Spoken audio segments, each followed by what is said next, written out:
விஜய பிரபாகர் தோல்வி அடையவில்லை, தோற்கடிக்கப்பட்டுள்ளார், சூழ்ச்சியால் வீழ்த்தப்பட்டு இருக்கிறார் என்பதுதான் உண்மை. அதற்கான ஆதாரங்கள் எல்லாமே எங்ககிட்ட இருக்கிறது. எப்படியெல்லாம் அங்கே வாக்கு எண்ணிக்கை அறிவிக்கப்பட்டது, எப்படியெல்லாம் அந்த முரண்பாடான வாக்குகள் வெளியிடப்பட்டது என்பது ஒவ்வொரு அறிவிப்பில் இருந்து நாங்கள் இதை மொத்தமாக எடுத்திருக்கோம். எதுலேயுமே 10,000 வாக்குகளை கடந்ததாக எந்த அறிவிப்புமே வரலை. தேர்தல் ஆணையத்தை தேசிய முற்போக்கு திராவிட கழகத்தின் சார்பாக கேட்டுக்கொள்கிறேன், மீண்டும் நிச்சயமாக அங்கே ரீகவுண்டிங்கை உடனடியாக செய்து என்ன அங்கே ஆக்சுவல் ஓட்டு வந்தது என்பதை நிரூபிக்கணும். நான் இந்த தேர்தலில் வேணாமா, இன்னும் எனக்கு அப்பா ஞாபகமாக தான் இருக்குது, என்னால் இன்னும் அந்த சோகத்திலேருந்து நான் வெளியே வரலன்னு தான் விஜய பிரபாகர் எவ்வளவோ சொன்னார், எல்லா நிர்வாகிகள்கிட்டையும் சொன்னார். ஆனால் எங்களுடைய மாவட்ட கழக செயலாளர், நிர்வாகிகள், தலைமை கழகம் எல்லாம் விஜய பிரபாட்ட இல்லை, நீ இந்த முறை போட்டியிடணும், அப்பா இல்லாதத போது நீ போட்டியிடணும் விருதுநகர்லன்னு சொன்னதுனால அந்த அன்பு கட்டளையை ஏற்று தான் அவர் போட்டியிட்டார். நடந்து முடிந்த 2024 பாராளுமன்ற தேர்தலில் அனைத்து இந்திய அண்ணா திராவிட முன்னேற்ற கழகம், தேசிய முற்போக்கு திராவிட கழகம் ஒன்றாக இணைந்து கூட்டணி அமைத்து 1 கோடி வாக்குகளுக்கு மேல் பெற்று ஒரு சரித்திரத்தை படைத்திருக்கிறோம். இந்த கூட்டணியின் வெற்றிக்காக எங்களுக்கு உறுதுணையாக இருந்த அண்ணன் எடப்பாடியார் அவர்களுக்கும், முன்னாள் அமைச்சர்களுக்கும், சட்டமன்ற உறுப்பினர்களுக்கும், அனைத்து இந்திய அண்ணா திராவிட முன்னேற்ற கழகத்தை சேர்ந்த அனைத்து நிர்வாகிகளுக்கும், தொண்டர்களுக்கும், அதே போல் தேசிய முற்போக்கு திராவிட கழகத்தின் அனைத்து மாவட்ட கழக செயலாளர்களுக்கும், எல்லா நிர்வாகிகளுக்கும், தொண்டர்களுக்கும் கடைசி வரைக்கும் இந்த போரில் கொஞ்சம் கூட சோர்வடையாமல் வெற்றி வீரர்களாக களத்தில் இறங்கி போராடிய எங்களது 5 வேட்பாளர்களுக்கும், அனைத்து இந்திய அண்ணா திராவிட முன்னேற்ற கழகத்தை சேர்ந்த 35 வேட்பாளர்களுக்கும் என்னுடைய மனமார்ந்த வாழ்த்துக்களையும் பாராட்டுகளையும் இந்த நேரத்தில் நான் தெரிவித்துக் கொள்கிறேன். கேப்டனுடைய ஆசீர்வாதத்துடன் இந்த கூட்டணி ஒரு நல்ல புரிதலோடு மக்களிடம் அமோகமான ஒரு வரவேற்பை பெற்றது. ஊடக மக்களாகிய உங்கள் அனைவருக்குமே நாங்கள் தெரியும். இன்றைக்கி நீங்கள் ஒவ்வொருத்தராக என்கிட்ட பேட்டி கேட்க வந்தீங்க. அதனால தான் உங்கள் அனைவரையுமே ஒரே நேரத்தில் அழைத்து தலைமை கழகத்தினுடைய அந்த அறிவிப்பை உங்ககிட்ட சொல்லணும் அப்படின்றது தான் இன்றைக்கி உங்கள் அத்தனை பேரையுமே நம்ம அழைச்சிருக்கிறோம். இன்றைக்கு இங்கே 4 வேட்பாளர்கள் இருக்கிறாங்க. கடலூர் வேட்பாளர் சிவக்கொழுந்து அவர்கள் வந்துக்கிட்டு இருக்காரு. இன்னொரு கொஞ்ச நேரத்தில் அவரும் இங்கே சேர்ந்துருவாங்க. இன்றைக்கு தேசிய முற்போக்கு திராவிட கழகத்தின் சார்பாக போட்டியிட்ட வேட்பாளர்கள் சிறப்பாக பணியாற்றி நல்ல ஒரு வாக்குகளை பெற்றிருக்காங்க. சென்னையில் பார்த்தசாரதிக்கு மட்டும்தான் குறைந்த வாக்குகள், ஆனால் திருவள்ளூரில் நல்லதம்பி, அதே போல் தஞ்சாவூரில் சிவநேசன், கடலூரில் சிவக்கொழுந்து, விருதுநகரில் விஜய பிரபாகர் கடைசி வரைக்கும் களத்தில் ஒரு வெற்றி வீரராக தன்னுடைய அத்தனை முயற்சிகளையும் எடுத்து கடைசி நிமிஷத்தில் அவர் தோல்வி அடைந்தார் என்று அறிவிக்கப்பட்டுள்ளது. உறுதியாக உங்ககிட்ட நான் சொல்கிறேன், விஜய பிரபாகர் தோல்வி அடையவில்லை, தோற்கடிக்கப்பட்டுள்ளார், வீழ்ச்சி அடையவில்லை, வீழ்த்தப்பட்டு இருக்கிறார். இதுதான் உண்மை. இது அத்தனை மக்களுக்கும், அத்தனை ஊடகத்தை சேர்ந்தவர்களுக்கும், தமிழகத்தில் இருக்கும் அத்தனை மக்களுக்கும் இது தெரியும். இன்றைக்கு விஜய பிரபாகரன் அவர்கள் முதல் முறையாக தேர்தல் களத்திலே இந்த சிறு வயதிலேயே இன்னைக்கு கேப்டன் இல்லாத அந்த கவலையை நாங்கள் இன்னும் மறக்கவே இல்லை. அந்த மிகப்பெரிய சோகத்திலிருந்து இன்னும் நாங்கள் மீளவே இல்லை. நான் இந்த தேர்தலில் வேணாமா, இன்னும் எனக்கு அப்பா ஞாபகமாக தான் இருக்குது, என்னால் இன்னும் அந்த சோகத்திலேருந்து நான் வெளியே வரலன்னு தான் விஜய பிரபாகர் எவ்வளவோ சொன்னார், எல்லா நிர்வாகிகள்கிட்டையும் சொன்னார். ஆனால் எங்களுடைய மாவட்ட கழக செயலாளர், நிர்வாகிகள், தலைமை கழகம் எல்லாம் விஜய பிரபாட்ட இல்லை, நீ இந்த முறை போட்டியிடணும், அப்பா இல்லாதத போது நீ போட்டியிடணும் விருதுநகர்லன்னு சொன்னதுனால அந்த அன்பு கட்டளையை ஏற்று தான் அவர் போட்டியிட்டார். ஆனாலும் கடைசி வரைக்கும் எதுலேயுமே தன்னுடைய முயற்சியை யாருமே கைவிடலை. நான் ஏன் வீழ்த்தப்பட்டிருக்கிறார் அப்படின்றதுக்கான ஒரு சிறு விளக்கத்தை இந்த நேரத்தில் சொல்கிறேன். அதே நேரத்தில் எங்கள் 5 வேட்பாளர், அதாவது வெற்றி பெற செய்த திருவள்ளூர் தொகுதி மக்களுக்கும், தஞ்சாவூர் தொகுதி மக்களுக்கும், கடலூர் தொகுதி மக்களுக்கும், மத்திய சென்னை தொகுதி மக்களுக்கும், விருதுநகர் தொகுதி மக்களுக்கும் தேசிய முற்போக்கு திராவிட கழகத்தின் சார்பாக எங்களுடைய நன்றிகளை இந்த நேரத்தில் நான் உரித்தாக்குகிறேன். மக்கள் தீர்ப்பே மகேசன் தீர்ப்பு என்பதை நாங்கள் ஏற்றுக்கிறோம். எத்தனையோ தேர்தலை நாங்கள் சந்திச்சிருக்கோம். இது ஒன்றும் நமக்கு புதுசு இல்லை. இனியும் இந்த கூட்டணியோட தேசிய முற்போக்கு திராவிட கழகம் நிச்சயமாக இனி வரும் காலங்களில் வீறுநடை போடும் என்பதை இந்த நேரத்தில் உங்களுக்கு உறுதியாக நான் தெரிவித்துக் கொள்கிறேன். ஏன் விஜய பிரபாகர் வீழ்த்தப்பட்டார் அப்படின்றது நீங்கள் கேட்கலாம். அதற்கான காரணம் உங்ககிட்ட நான் சொல்லணும்னு நினைக்கிறேன். மொத்தம் விருதுநகர் தொகுதியில் 10 லட்சம் வாக்குகள் பதிவாயிருக்கிறது. அதில் விஜய பிரபாகர் அவர்கள் பெற்றது 3,80,878 வாக்குகள். அவர் தோல்வி உற்றதாக அறிவிக்கப்பட்ட வாக்குகள் 4,379. அவரை எதிர்த்து போட்டியிட்ட மாணிக் தாகூர் அவர்கள் அந்த 4,379 வாக்குகள் அதிகம் பெற்றதாக அறிவிக்கப்பட்டுள்ளது. இப்போ நம்ம பார்த்தோம்னா திருப்பரங்குன்றம், திருமங்கலம், சாத்தூர், சிவகாசி, விருதுநகர், அருப்புக்கோட்டை தபால் வாக்குகள் மொத்தம் சேர்த்து விஜய பிரபாகர் இழந்தது 0.4%. அதாவது 0.5% கூட கிடையாது, 0.4% தான் அவர் தோல்வி உற்றதாக அறிவிக்கப்பட்டிருக்கிறது. இன்னைக்கு தமிழகம் முழுவதும் 40 தொகுதிகளிலும் போட்டியிட்ட வேட்பாளர்கள் பல லட்சம் வாக்குகள் வித்தியாசத்திலே தோல்வியுற்றிருக்கிறார்கள். விஜய பிரபாகர் அவர்களும் அதே போல பல லட்சம் ஓட்டு வித்தியாசத்தில் தோல்வி உற்றிருந்தால் அந்த நிமிடமே அந்த தோல்வியை நாங்கள் மனதார ஏற்றுக்கொண்டு ஆமாம் தோல்வி என்று ஒப்புக்கொண்டிருப்போம். ஆனால் இது திட்டமிடப்பட்டு விஜய பிரபாகர் அவர்கள் சூழ்ச்சியால் வீழ்த்தப்பட்டு இருக்கிறார் என்பதுதான் உண்மை. அதற்கான ஆதாரங்கள் எல்லாமே எங்ககிட்ட இருக்கிறது. எனவே தான் உங்களை அத்தனை பேரையும் நான் இன்றைக்கி அழைச்சிருக்கிறேன். இப்போது இந்த இந்த ஷீட்டை நீங்கள் பார்த்தீங்கன்னாலே புரியும் எப்படியெல்லாம் அங்கே வாக்கு எண்ணிக்கை அறிவிக்கப்பட்டது, எப்படியெல்லாம் அந்த முரண்பாடான வாக்குகள் வெளியிடப்பட்டது என்பது ஒவ்வொரு அறிவிப்பில் இருந்து நாங்கள் இதை மொத்தமாக எடுத்திருக்கோம். எதுலேயுமே 10,000 வாக்குகளை கடந்ததாக எந்த அறிவிப்புமே வரலை. வெளியே ஊடகங்களில் வந்த அறிவிப்புகளும் அங்கு ஸ்பாட்டில் அறிவிக்கிற அறிவிப்புக்கும் ஏகப்பட்ட முரண்பாடுகள் இருந்தது உண்மை. ஏஆர்ஓ அவர்கள் ஒரு கணக்கை எழுதி கொண்டு ஆர்ஓ கிட்ட கொடுக்குறார். ஆர்ஓ தான் அதை அறிவிக்கிறார். ஆனால் அந்த ஏஆர்ஓ கிட்டேயே பல முரண்கேடுகள் நடந்துள்ளதாக அங்கே இருக்கும் அதிகாரிகளே எங்களுக்கு சொல்கிறாங்க.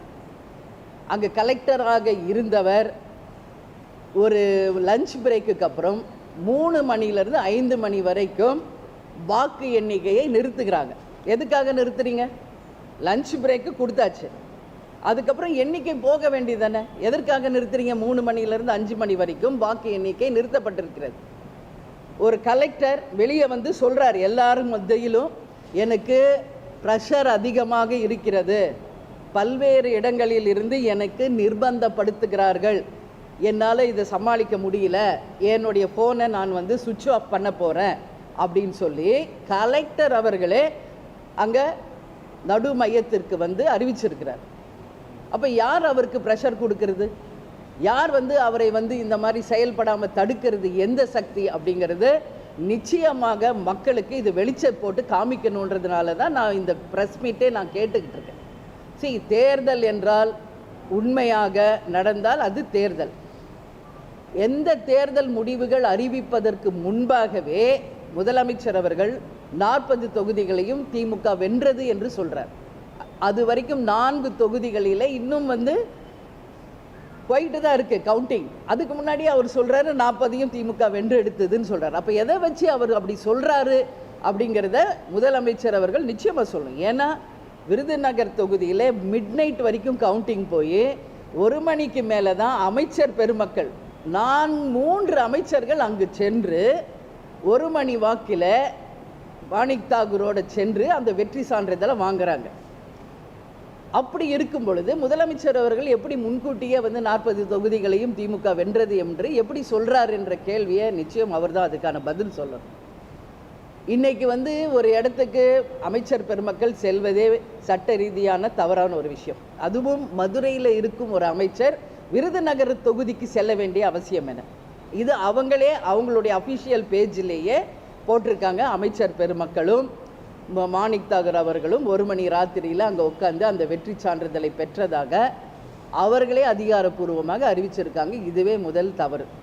அப்படி இருக்கும் பொழுது ஏன் 3 மணிலேருந்து 5 மணி வரைக்கும் கலெக்டர் அவர்கள் கவுண்டிங்கை நிறுத்துறார்? நீங்கள் கேட்கலாம், ஏன் நீங்கள் அங்கேயே கேட்கல, ஏன் இதை அங்கேயே தடுத்திருக்கலாமே? உங்களுடைய பவர் ஏஜென்ட்டு, எங்களுடைய பவர் ஏஜென்டராக அண்ணன்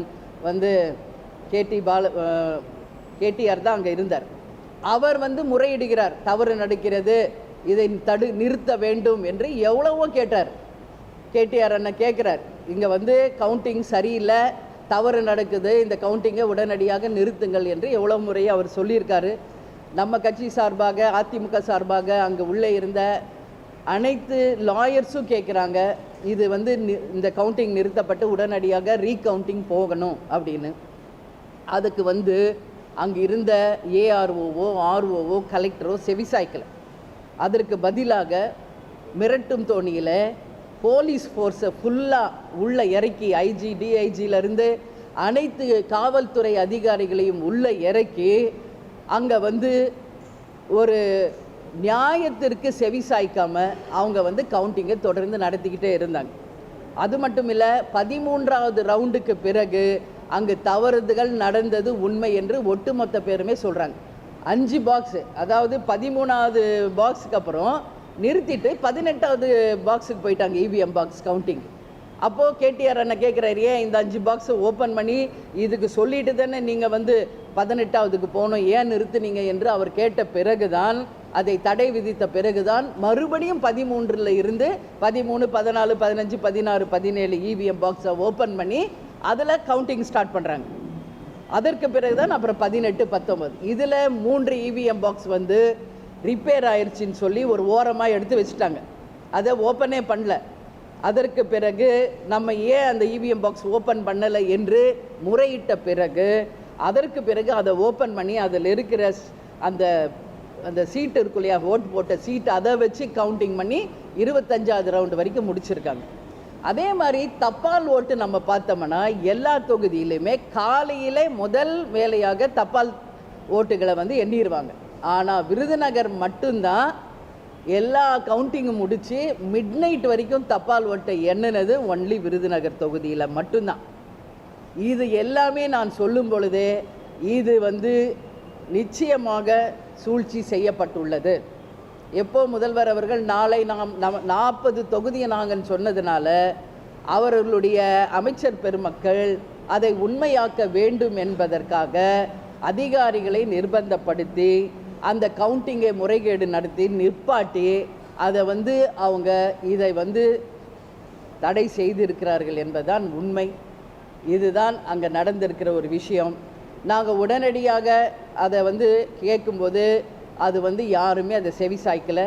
அதனால் இன்றைக்கு நாங்கள் இதை தேர்தல் ஆணையத்திடம் நேற்றே இமெயில் மூலமாக ரீகவுண்டிங்குக்கு நிச்சயமாக தேர்தல் ஆணையம் ஆணையிட வேண்டும் என்று நேற்றே நாங்கள் இமெயிலையும் லெட்டர் மூலமாகவும் ரெஜிஸ்டர் போஸ்ட் மூலமாகவும் அனுப்பியிருக்கோம்.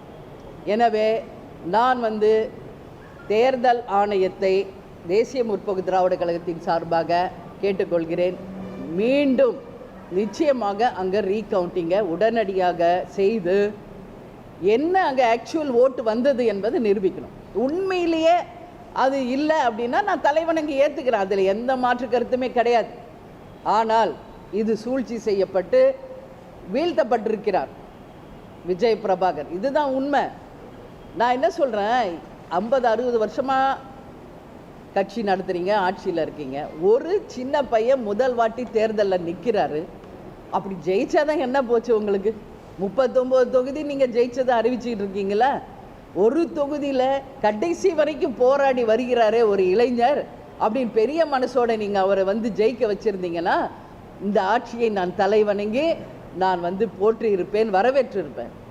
அதுலேயும் சூழ்ச்சி செய்து அவர் வந்து ஜெயிக்கக்கூடாது என்பதற்காக இன்னைக்கு அவங்க அமைச்சர் பெருமக்களை வைத்து அதிகாரிகளை மிரட்டி, கலெக்டரே என்னால் ப்ரெஷர் தாங்க முடியல, என் ஃபோனை சுவிட்ச் ஆஃப் பண்ணுறேன் என்று சொல்லக்கூடிய அளவு அவர் மனநிலையை கொண்டு சென்று இந்த அளவு ஒரு தவறுதல் அங்கே நடந்திருக்கிறது. எனவே தேர்தல் ஆணையத்திடம் கேப்டனோட ஆசியுடன் நாங்கள் தேமுதிகவின் சார்பாக தேர்தல் ஆணையத்துக்கிட்ட நாங்கள் கேட்டுக்கிறோம், மீண்டும் விருதுநகர் தொகுதியில் ரீகவுண்டிங் நிச்சயமாக உடனடியாக செய்ய வேண்டும் என்று நான் இந்த ப்ரெஸ் மீட் மூலியமாக நான் கேட்டுக்கொள்கிறேன். எனவே நிச்சயமாக அவங்க அந்த ரீகவுண்டிங்குக்கு அனுமதித்தால் அதை நாங்கள் உடனடியாக தலைவணங்கி ஏற்று அந்த ரீகவுண்டிங் ஒரு பொதுவான ஒரு ஜட்ஜு முன்னாடி நியாயமாக அந்த ரீகவுண்டிங் நடக்கணும். இதே ஏஆர்ஓ அதே ஆர்ஓ மூலியம் மட்டும் இல்லாமல் ஒரு பொதுவான ஒரு ரிட்டையர்ட் ஜட்ஜ் முன்னாடி அந்த ரீகவுண்டிங் செய்யப்பட வேண்டும். அது நியாயமானதாக நடக்க வேண்டும். அதில் என்ன வந்தாலும் நாங்கள் ஏற்றுக்கொள்ள தயாராக இருக்கிறோம் என்பதை இந்த நேரத்தில் உங்களுக்கு நான் சொல்லிக்கொள்கிறேன். ஒருத்தராக கேளுங்க. என்னங்க?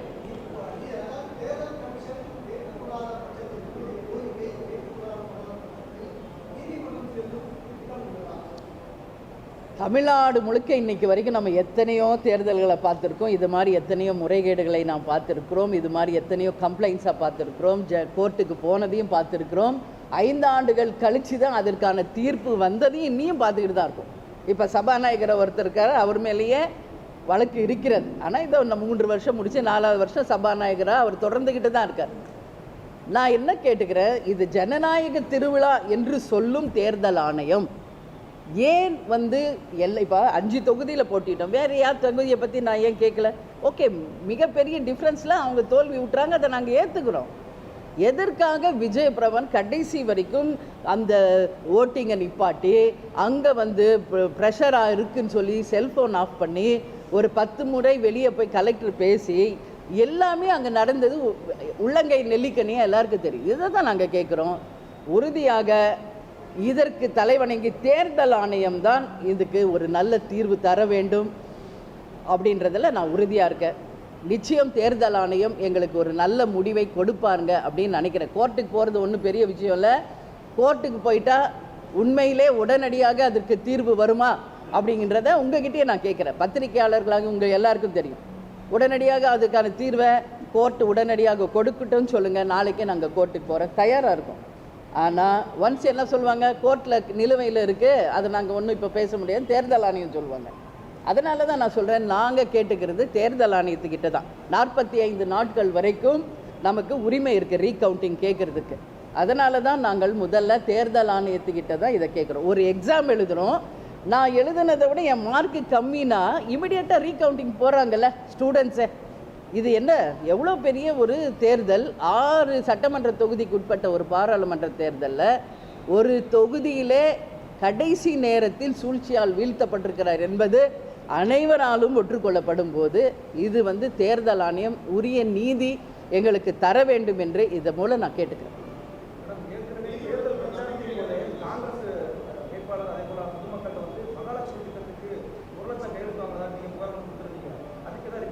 இல்லை, ஏற்கனவே தேர்தல் நடந்த பொழுதே ஒரு வாக்காளரே, அதாவது மாணிக் தாகூர் அவரே நேரடியாக போய் 1.25 லட்சம் மகாலட்சுமி திட்டம்னு சொல்லி 1 லட்சம் ரூபாய்க்கு பூரா பேர்கிட்டையும் கையெழுத்து வாங்கினது நாங்கள் வந்து அதிகாரப்பூர்வமாக வித் எவிடன்ஸ் வந்து நாங்கள் தேர்தல் ஆணையரிடம் நாங்களும் கொடுத்துருக்கோம், பிஜேபியும் கொடுத்துருக்காங்க. அப்போ என்ன சொல்லிட்டாங்க, இப்போ தேர்தல் விதி ஸ்டார்ட் ஆகிட்டதுனால இப்பொழுதைக்கு இது தள்ளி வைக்கப்படுகிறது, தேர்தல் முடிந்த பிறகு இதை பற்றி பேசுவோம் அப்படின்னு அப்போதைக்கு அதை முடிச்சிட்டாங்க. பட் ஸ்டில் அந்த கேஸ் பெண்டிங்கில் இருக்குது. அப்பொழுதே அவர் தகுதி நீக்கம் செய்யப்பட வேண்டிய ஒரு வேட்பாளர். இப்போது ஓட்டு காசு கொடுக்குறாங்கன்றது எல்லாருக்கும் தெரியும், மறைமுகமாக யாரோ போய் கொடுப்பாங்க. இது வேட்பாளரே நேரடியாக போய் 1 லட்சம் ரூபாய்க்கு கையெழுத்து வாங்குறாரு வீடு வீடாக போய். இது வித் வீடியோ ஃபோட்டோஸோட எவிடன்ஸோட எல்லாமே எங்ககிட்டயும் இருக்குது, பிஜேபி கிட்டேயும் இருக்குது. அதை வச்சே நிச்சயமாக ஒரு தகுதி நீக்கம் செய்யப்பட வேண்டியவர் தான், அதில் மாற்று கருத்து இல்லை. ஆனாலும் தேர்தல் முடிஞ்சிருச்சு. இப்போ கடைசியில் கவுண்டிங்லேயுமே வந்து தவறு நடந்திருக்கிறது. இதை தான் நாங்கள் தேர்தல் ஆணையர்கிட்ட கேட்டுக்கிறோம்.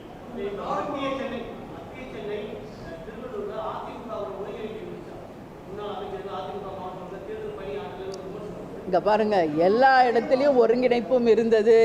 இது எல்லா இடத்துலையும் இது நடக்கிறது தான். இது எங்கள்கிட்ட மட்டும் கேட்கக்கூடிய கேள்வி இல்லை. எங்களை பொறுத்த வரைக்கும் அனைத்து இந்திய அண்ணா திராவிட முன்னேற்ற கழகம், தேசிய முற்போக்கு திராவிட கழகம் இணைந்து தான் செயல்பட்டோம்.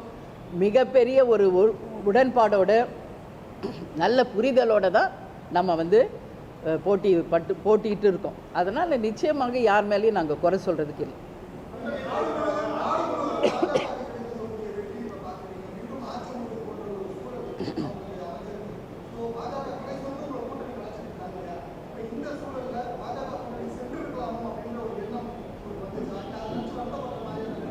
வருத்தப்படுறதுக்கு இங்கே ஒன்றுமே இல்லைங்க. இது நாங்கள் தெளிவாக சிந்தித்து எடுத்த முடிவு தான். இதில் அவசரமாகவோ வருத்தப்படுறதுக்கோ எதுவுமே கிடையாது. இது ஒட்டுமொத்த எங்கள் மாவட்ட கழக செயலாளர்களை அழைத்து நாங்கள் உறுதியாக தீர்மானமாக எடுத்த முடிவு தானே ஒழிய பிஃபோர் ரிசல்ட் ஒன்று ஆஃப்டர் ரிசல்ட் ஒன்றெல்லாம் எங்கள் கருத்துக்களை நாங்கள் மாற்றிக்கிறதா இல்லை. நாங்கள் எடுத்த முடிவு நாங்கள் சரியான ஒரு முடிவு தான் இதில் எடுத்திருக்கோம்.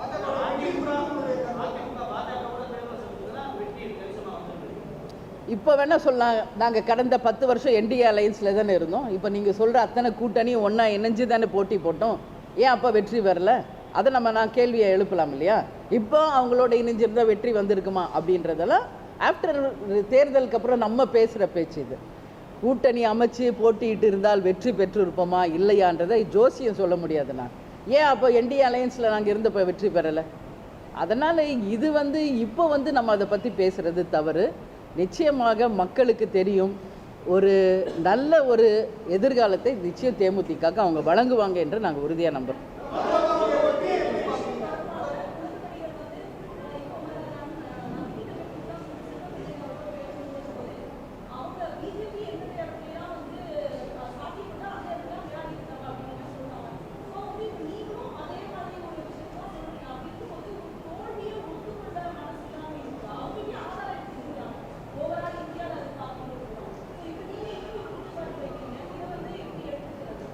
எங்களுடைய வேட்பாளர்களுடைய ரிசல்ட்டை தான் நான் சொல்ல முடியும்.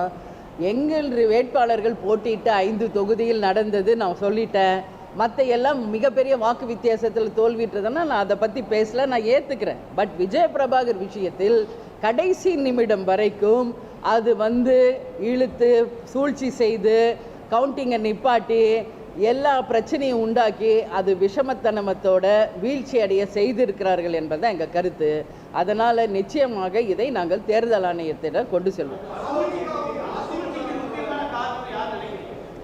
யார் இருக்கும்? இப்போ யார் ஜெயிச்சாங்களோ அவங்க தானே. இப்போ மாணிக் தாகூர் அவர்கள் கடந்த 10 ஆண்டு காலமாக அவர் தான் எம்பியாக இருக்கார். இல்லை, அது நீங்கள் கலெக்டர்கிட்ட தான் கேட்கணும். மிஸ்டர் நீங்கள் இதை விருதுநகர் மாவட்ட கலெக்டர்கிட்ட இந்த கேள்வியை நீங்கள் பத்திரிகைக்காரர்கள் கேட்கணும். ஏன்னா கவுண்டிங் நடக்கிற அந்த மையத்தில் அவர் சொல்கிறார், எனக்கு ப்ரெஷர் ஓவராக இருக்குது, என்னால் ஹேண்டில் பண்ண முடியல, நான் ஃபோன் சுவிட்ச் ஆஃப் பண்ண போகிறேன், என்னால் இன்றைக்கி மேலே ஹேண்டில் பண்ண முடியலன்னு ஆஃப் பண்ணுறாரு. 3 மணிலேருந்து 5 மணி வரைக்கும் கவுண்டிங்கை நிறுத்துறாரு. 13வது ரவுண்டுக்கு அப்புறம் நிப்பாட்டுறாரு. அதுக்கப்புறம் 18 கேடிஆர் அண்ணன் கேட்ட பிறகு தான் 18வது ரவுண்டில் ஆரம்பிக்கிறார். நடுவில் 5 ரவுண்டை விட்டுட்டு போகிறாரு. ஏன் இந்த குளறுபடி? அதுதான் நாங்கள் கேட்குறோம். அப்போ யார் ப்ரெஷர் பண்ணது அப்படிங்கிறது மாணிக் தாகூருக்கும் தெரியும், கலெக்டருக்கும் தெரியும், அங்கே இருந்த மக்களுக்கும் தெரியும். இந்த கேள்வியை நீங்கள் அவர்களிடம் கேட்கிறோம்.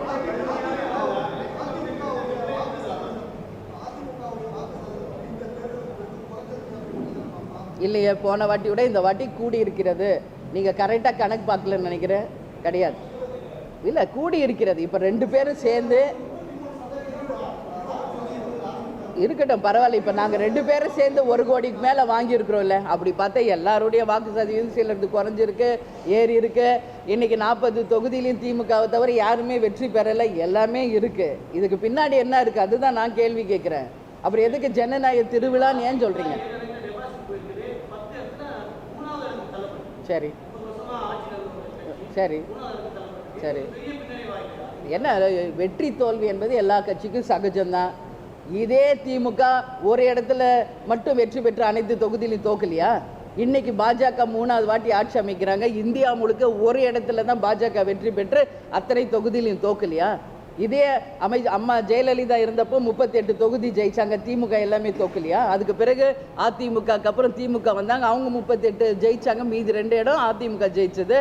நான் ஒன்று விஷயம் கேட்குறேன், இது வரைக்கும் 15 ஆண்டு காலமாக மத்திய அரசிலிருந்து எந்த பலனையும் பெறாமல் ஏமாற்றப்பட்டு இருப்பவர்கள் தமிழக மக்கள் மட்டும்தான். இதை நான் உறுதியாக சொல்கிறேன். ஏற்கனவே 10 வருஷத்தை இழந்துட்டோம்.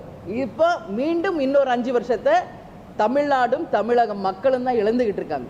மக்களே உங்களை கிட்ட கேட்டுக்கிறேன், நமக்கு சென்ட்ரல் கவர்மெண்ட்டில் யார் ஆட்சியில் இருக்காங்களோ அவங்களுடைய தயவு இருந்தால் மட்டும்தான் தமிழ்நாட்டில் பல திட்டங்களை நம்ம கொண்டு வர முடியும்.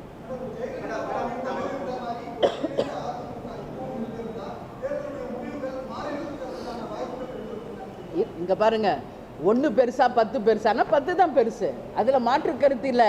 பட் அவங்களுக்குள்ள நடக்கிற உட்கட்சி விஷயத்தை நான் பேச தயாராக இல்லை. இதை டீல் செய்ய வேண்டியது அதிமுகவில் இருப்பவர்கள் தானே ஒழிய தேமுதிக கிடையாது. அதனால் 1 பெருசா 10 பெருசானா 10 தான் பெருசு. அதனால் ஒன்று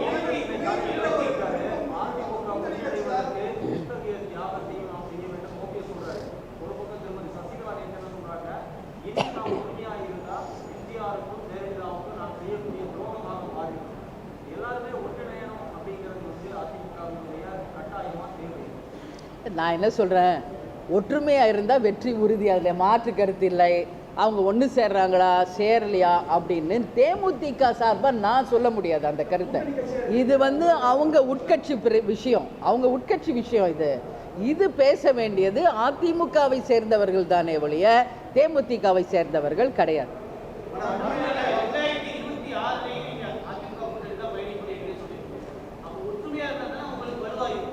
சார், இப்போ எங்களை பொறுத்த வரைக்கும் இந்த கூட்டணியில் தான் இருக்கும், இது தொடரும் என்று நான் பிரச்சாரத்திலேருந்து சொல்லிக்கிட்டு இருக்கேன். இப்பயும் அதை தான் சொல்கிறேன். அவங்க ஒற்றுமையோடு வருகிறார்களா 26ல், இல்லை அண்ணன் எடப்பாடியார் மட்டும்தான் வராரா என்பது நான் இன்னைக்கு சொல்ல முடியாதுங்க. இது அவங்க தாங்க டிசைட் பண்ணோம். அவங்க கட்சி விஷயம், அவங்க எல்லாரும் கூடி பேசி ஒன்றா ஆனாங்கன்னா அது வரவேற்கிறேன், நான் இல்லைன்னு சொல்லலையே. பட் வராங்களா இல்லையான்றதை நாங்கள் எப்படி சொல்ல முடியும்? அதை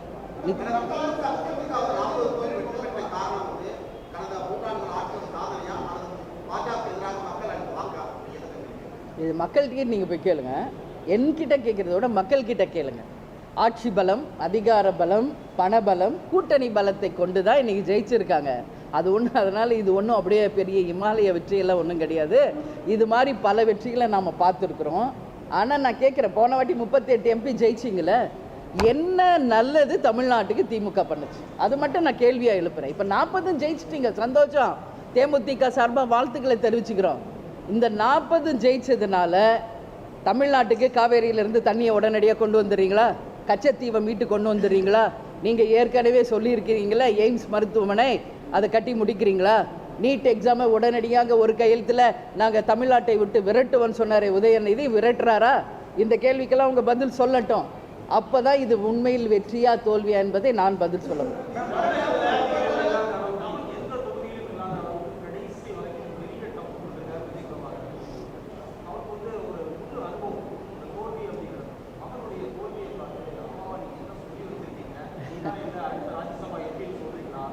இல்லை, நான் ஒரு விஷயம் சொல்கிறேன். கேப்டனும் சரி தேமுதிகவும் சரி எதிர்நீச்சல் போட்டே தான் வாழ்க்கையில் நாங்கள் ஜெயிச்சு வந்துக்கிட்டு இருக்கோம்.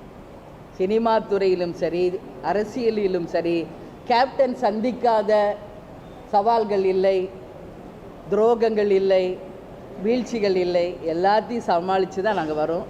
என் விஜய் பிரபாகர் முதல் முறையாக இந்த வாட்டி தேர்தல் களத்தில் வந்திருக்காரு. அதை எல்லாரும் சேர்ந்து பெரிய மனசோட உண்மையாக அவரை ஜெயிக்க வச்சுருந்தா சூழ்ச்சி இல்லாமல் ஒட்டுமொத்த தமிழக மக்களே இந்த ஆட்சியை வரவேற்றிருப்பாங்க. ஆனால் அதையும் கடைசி வரைக்கும் சூழ்ச்சியில் கொண்டு போய் ஒன்றுமே தெரியாத ஒரு ஃப்ரெஷ் கேண்டிடேட் அவரை போய் இன்றைக்கி வீழ்த்தி சூழ்ச்சியை ஏற்படுத்தியிருக்காங்கன்னா இதில் ஒரு அம்மாவை நான் என்ன சொல்ல முடியும்? ஆனால் இந்த தோல்விகளை எல்லாம் கண்டு துவண்டு போகும் கட்சி தேசிய முற்போக்கு திராவிட கழகம் கிடையாது. அதை மட்டும் நான் உறுதியாக சொல்கிறேன், அதில் மாற்று கருத்தே கிடையாது. இது மாதிரி இதோ 19 வருஷம் ஆச்சு கட்சி ஆரம்பிச்சு. எத்தனையோ வெற்றிகளையும் பார்த்துருக்கோம், எத்தனையோ தோல்விகளையும் பார்த்துருக்கோம். இன்றைக்கி நாங்கள் கேப்டனையே இழந்து இன்றைக்கி இந்த கட்சியை வழி நடத்திக்கிட்டு இருக்கோம். அதனால் எங்களுடைய மாவட்ட கழக செயலாளர்கள், எங்களுடைய நிர்வாகிகள், எங்கள் உண்மை தொண்டர்களுடைய உறுதுணையோடு மீண்டும் தேமுதிகவை நாங்கள் வெற்றி நடை செய்வோம் என்பதை மட்டும் இந்த நேரத்தில் உறுதியாக சொல்கிறோம்.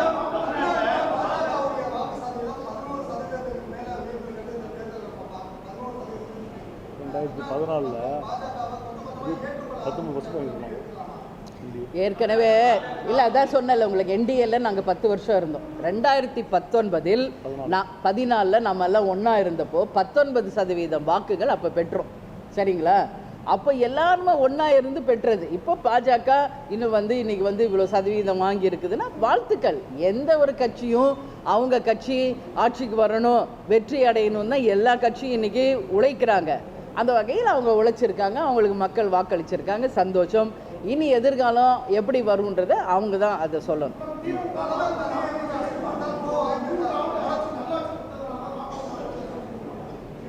அதான் நான் சொல்லிட்டேன்ல, நல்லாட்சி கொடுத்துருக்காங்களா இல்லையா என்பதை நீங்கள் மக்கள்கிட்ட போய் கேளுங்க, பத்திரிகையாளர்களாகிய நீங்கன்னு நான் கேட்குறேன். இன்றைக்கி அவங்க சட்டமன்ற தொகுதி தேர்தல் வாக்குறுதியில் கொடுத்த பல வாக்குறுதிகளை இன்னும் நிறைவேற்றலை. இப்போ பார்லிமெண்ட் எலெக்ஷன்லேயும் ஒரு மேனிஃபெஸ்டோ வெளியிட்டாங்க. அந்த மேனிஃபெஸ்டோவில் அவங்க வெளியிட்ட அந்த வாக்குறுதிகளை அவர்கள் நிறைவேற்றுகிறார்களா என்ற கேள்வியை உங்கள் முன்னாடி நான் இன்றைக்கி வைக்கிறேன். அதில் தான் சில குறிப்புகளை உங்கள் முன்னாடி கேட்டேன். அதெல்லாம் முதல்ல அவங்க செய்யட்டும், அப்போ நான் ஏற்றுக்கிறேன் இது உண்மையிலேயே நல்ல ஆட்சி தான். அதனால் இது நான் சொன்னால் எதிர்கட்சி அப்படி தான் குற்றம் சொல்லுவாங்க. நான் சொல்லலைங்க, மக்கள்கிட்ட போய் நான் தான் சொல்கிறேன். கேப்டன் சொன்னார்ல, எப்பா எங்களை விட்டுருங்க, நாங்கள் வரவே இல்லை களத்துக்கு, நீங்களே இருங்க, நீங்களே மக்களுக்கு நல்லது செய்யுங்க, இந்த தமிழ்நாட்டை சிறப்பாக கொண்டு போங்க, நாங்கள் வேணால் ஒதுங்கி இருந்து வேடிக்கை பார்க்கணும் தலைவர் சொன்னார்ல, அதே தான் நானும் சொல்கிறேன். வாங்க, நீங்களே நல்லது பண்ணுங்க, ஊழல் இல்லாமல் நேர்மையான ஆட்சியை கொடுங்க. இன்னைக்கு எத்தனை லட்சம் பேர் இன்னைக்கு வேலை வாய்ப்பு இல்லாமல் இருக்குங்கிறாங்கன்றத மனவேதனையோட முன்னாடி நான் கேட்குறேங்க. நேற்று நான் ஒரு குறிப்பு பார்க்குறேன், 54 லட்சம் இளைஞர்கள் வேலை வாய்ப்புக்காக கவர்மெண்ட்டில் அப்ளை பண்ணிட்டு வேலை இல்லாமல் இன்னைக்கு வறுமையில் வாடிக்கிட்டு இருக்காங்க. எத்தனை லட்சம் பேர் ஒரு வேளை சாப்பாடு கூட இல்லாமல் இந்த தமிழ்நாட்டில் கஷ்டப்பட்டுக்கிட்டு இருக்காங்க. எங்கே பார்த்தாலும் டாஸ்மாக்கும் கஞ்சாவும் லஞ்சம் ஊழலும் இதுதான் இருக்குது. எந்த சாலையாவது நீங்கள் நம்ம சென்னை சிட்டியில் இருக்கோம், எந்த ஒரு சாலையாவது பயன்பாட்டுக்குரியதாக இருக்குதா? தயவு செஞ்சு சொல்லுங்கள். இன்றைக்கி பத்திரிகையாளர்கள் நீங்கள்லாம் அந்த ரோட்டில் போகிறீங்க வர எத்தனை பேருக்கு ஸ்பைனல் கார்டு அவுட்டு ஓப்பனாக ஒத்துக்கங்க.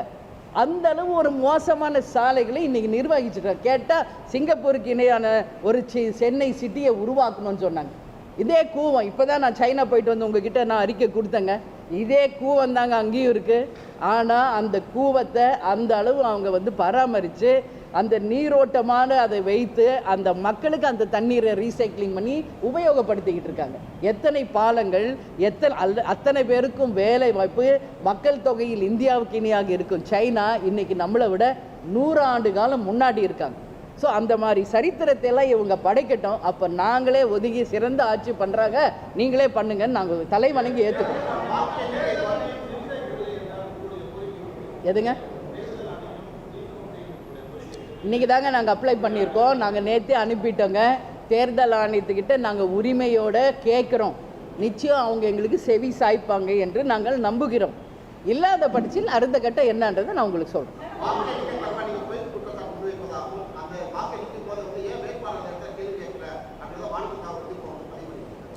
அதைத்தான் அவங்க சொல்லுவாங்கன்னு தான் நான் கேட்குறேன். வேட்பாளரும் கேட்டார், எங்களுடைய பவர் ஆமாங்க, இல்லை பவர் ஏன் மாணிக் தாகூர் பேசிட்டாராமா? மாணிக் தாகூர் அங்கே வரும், அங்கே தானே உட்காந்துருந்தாரு. அவர் பக்கமாக வசனமாக பேசிகிட்டு இருந்தார் மாணிக் தாகூர். அவரும் வாய் மூடி அமைதியாக தான் இருந்தார். அவரும் ஒரு வார்த்தை பேசலையே. ஏன் அது விஜயபிரபாகர் மட்டும் கேட்குறாரு? அவர் என்ன பக்கம் வசனம் படிச்சுட்டு இருந்தாரு? அதைத்தான் நான் சொல்கிறேன். அவர் தான், அதுக்கு தான் நான் ஒரு பவர் ஏஜென்ட்டாக ஒரு முன்னாள் அமைச்சர் எங்கள் கூட்டணி சார்பாக ஒரு சீனியர் ஒருத்தர் இருக்கும்போது அவர் தான் அதை பேசணும். இவர் முதல் முறையாக இன்னைக்கு களத்தில் இருக்கார். அப்படி இருக்கும்போது அண்ணன் கேடிஆர் கேள்வி எழுப்புறார், இது தவறு நடக்குது, உடனடியாக கவுண்டிங்கை நிறுத்துங்கன்னு சொல்கிறாரு. அதுக்கு தான் அவர் சுவிட்ச் ஆஃப் பண்ணிவிட்டு என்னால் ப்ரெஷர் தாங்க முடியலன்னு கவுண்டிங்கை நிறுத்துறாரு. இதுதான் அங்கே நடந்தது. இதைத்தான் நாங்கள் கேட்குறோம். ஏன் 2 மணி நேரம் கவுண்டிங்கை ஏன் ஸ்டாப் பண்ணுறீங்க? ஏன் 13வது பாக்ஸ்லேருந்து 18வது பாக்ஸ்க்கு ஏன் போகிறீங்க? ஏன் தப்பால் ஓட்டு லாஸ்ட்டில் 1 மணி வரைக்கும் எண்றீங்க? ஏன் இந்த முறைகேடுகள் என்பது தான் எங்கள் கேள்வி. எதுங்க? இல்லை, இது தேமுதிக வேட்பாளர் என்பதனால தேமுதிக சார்பாக நாங்கள் தேர்தல் ஆணையத்திடம் நாங்கள் முறையிட்டிருக்கோம்.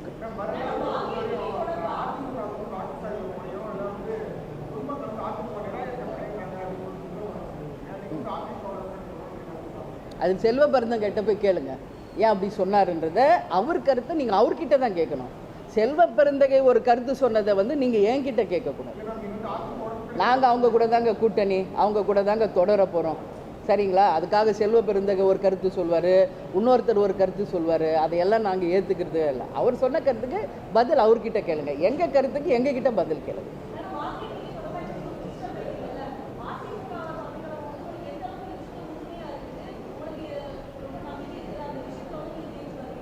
நிச்சயமாக அதிமுக எல்லா வகையிலுமே நல்ல அண்டர்ஸ்டாண்டிங்கோடு தான் இந்த கூட்டணியை நாங்கள் அமைச்சிருக்கோம். சிறப்பான முறையில் இந்த தேர்தல் பணிகள் நடந்தது. இங்கே அத்தனை வேட்பாளர்கிட்டையும் கேளுங்க எந்த அளவு அவங்களுக்கு அதிமுக தேமுதிக இணைஞ்சு பணியாற்றிட்டு. மீதி 35 தொகுதியிலையும் அதிமுகவுடன் தேமுதிக நிர்வாகிகள் எந்த அளவு ஒற்றுமையோடு செயல்பட்டாங்க என்பது அதிமுகவினருக்கு தெரியும். அதனால் சிறப்பான ஒரு கூட்டணி நிச்சயமாக இந்த தேர்தலில் இல்லை என்றாலும் வருங்காலத்தில் மகத்தான வெற்றியை இந்த கூட்டணி பெறும்.